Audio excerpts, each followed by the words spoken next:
It's ladies' night at one of Moscow's more affordable bars, the Hungry Duck. About 500 women have paid $1.50 each for a night of free alcohol and naked men. 19-year-old Masha has come with her mum. Мне понравилось. Очень симпатичные мальчики. Да. Мой муж мне разрешил туда сходить, посмотреть. Хотя, может быть, я тебе сам покажу. Не надо. Я хочу посмотреть мальчиков молодых. Outside the Hungry Duck, Russia is enduring a soul-sapping economic crisis. Inside, nobody's even thinking about it. By now, most couldn't even pronounce it.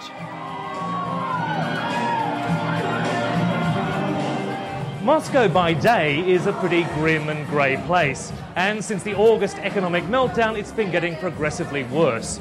But, strangely enough, it seems there's nothing like economic collapse, political turmoil and social chaos for a good night out. If anything, the crisis may have added urgency to Moscovites' desire for a good time. With the ruble tottering, many are keen to spend their money before it's worthless. But is this a sign of something much darker? Perhaps a nihilistic end-of-century rage against the dying of the light? I decided to find out. My next port of call was a very different sort of night spot. Like all Moscow's alternative clubs, Cry is almost impossible to find. There's no sign and no advertising. Здравствуйте, меня зовут Кэмпбелл. Кэмпбелл, у меня приглашение. Кэмпбелл. Заходите, пожалуйста. Спасибо. The people a neon sign might attract, like mafia or rich new Russians, are definitely not welcome. This is a seriously cool place. The entertainment began at 11 p.m. with an avant-garde performance of that old crowd pleaser, Faust. The highlight was an actor drinking his own blood.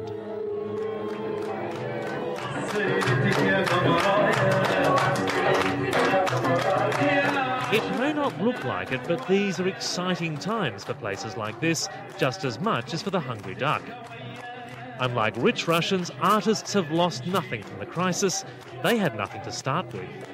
Мы постоянно живем в необычной ситуации. Вот и клуб необычный, вот он ведет себя необычно, и мы не стремимся к невероятной популярности, мы скорее скрываемся. Есть смысл скрываться, а не раскрывать последние тайны. И так называемый кризис – наш добрый помощник в этом. Мы прячемся.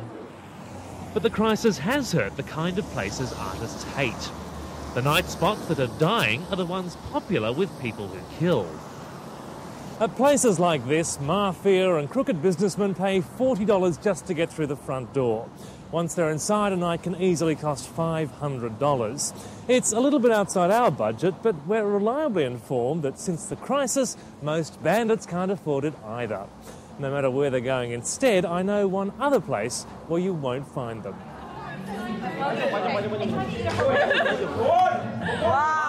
At 2 a.m, this night spot in the cheap end of town is just getting started. This is perhaps Moscow's oddest club, and it's even harder to find than Cry. It's a private apartment. But every weekend its tenant, Boris Raskolnikov, turns it into a club. It's here that I found some of the answers I was looking for. Потому что если мы не будем развлекаться, мы будем очень трудно переживать кризис, мы будем все плакать, страдать, спать, дома сидеть и смотреть телевизор. А так мы ходим в клубы, и как бы нам не очень противно переживать это все. Boris, who by day is a painter and musician, believes the crisis is the best thing that could have happened. 17 августа стало еще лучше. Еще лучше.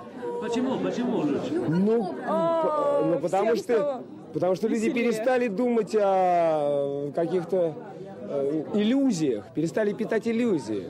Они стали жить, любить, Мы чувствовать... теперь лучше знаем друг друга. Да, мы стали знать друг друга лучше, да. And so perhaps the collapse of capitalism has helped people to rediscover the simple joys of life, to appreciate alternative music and to revel in creative self-expression. And perhaps not.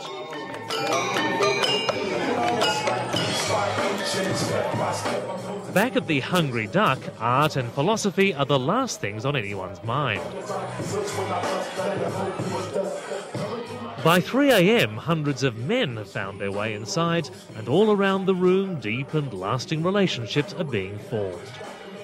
So, is Moscow gripped by a caring, post-crisis festival of love, or a moral decline into cultural nihilism? I think I'll worry about that in the morning.